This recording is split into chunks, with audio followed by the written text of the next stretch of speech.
আমাদের 2 নম্বর নগরকাটা ইউনিয়নের সভাপতি ও সাবেক চেয়ারম্যান মোহাম্মদ মহব্বত আলী সর্দারকে কিন্তু চেয়ারম্যান বানাতে হবে। তা না হলে আমাদের এই যুব দলের সিনিয়র যুবক নেতা থেকে আমাদের কোনো লাভ হবে না। হাবিবুল ইসলাম হাবিব ভাইকে যদি মন্ত্রী না বানাতে পারি আমাদের কিন্তু লাভ হবে না। M news.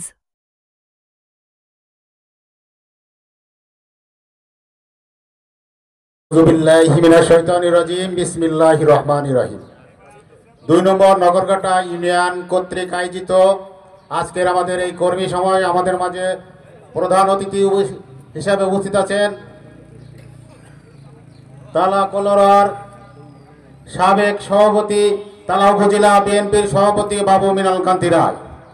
আরও উপস্থিত আছেন বিশেষ অতিথি শেখ শফিউল ইসলাম, সাবেক সাধারণ সম্পাদক তালা উপজেলা বিএনপি। আরও আমাদের মাঝে উপস্থিত আছেন ইউনিয়ন বিএনপির অঙ্গ সংগঠনের আমাদের শ্রদ্ধেয় অভিভাবক মোহাম্মদ মহব্বত আলী সর্দার, সাবেক চেয়ারম্যান ও ইউনিয়ন বিএনপির সভাপতি। আসলে আজকের আমাদের কিন্তু কর্মী সমাবেশ। আমাদের কর্মী সমাবেশের বক্তব্য যেভাবে দেওয়া দরকার আমরা সেভাবেই বক্তব্য আপনাদের মাঝে উপভোগ করব।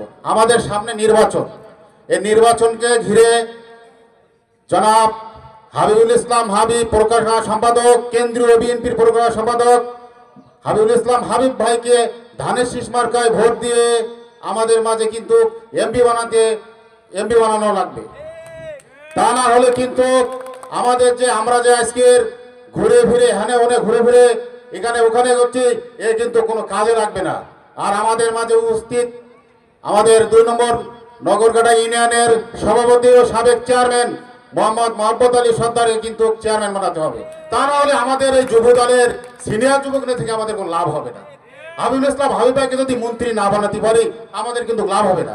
আপনারা আমাদের অভিভাবক, আমাদের যে সামনে যে আমাদের অভিভাবকগুলো বসে আছেন, আমাদের একটাই প্রতিজ্ঞাবদ্ধ করতে হবে যে আগামীতে হাবিবুল ইসলাম হাবিব ভাইকে নির্বাচিত করে এমপি বানিয়ে ফুলের মালা পরাই আমাদের এই মঞ্চে এরকম একটা বড় মঞ্চ করে তাকে আমরা উপহার দিতে পারি। তো এর সাথে সাথে একটা কথা বলি, যদি এমপি হয় তাহলে কিন্তু মন্ত্রিত্ব হয়ে যাবে। আর মন্ত্রী হতে আমাদের সাতক্ষীরার তালা কলার যে কি উন্নয়ন করছে সেটা আপনাদের আর বলার কর্তব্য আবার বলার যায় না। কত আমাদের এই 30 মাইল থেকে আমাদের যে রাস্তাঘাট যেগুলো আছে, সম্মানিত অতিথি আমাদের মাঝে উপস্থিত হয়েছেন। আমি বলে আমার বক্তব্য শেষ করছি। খোলা।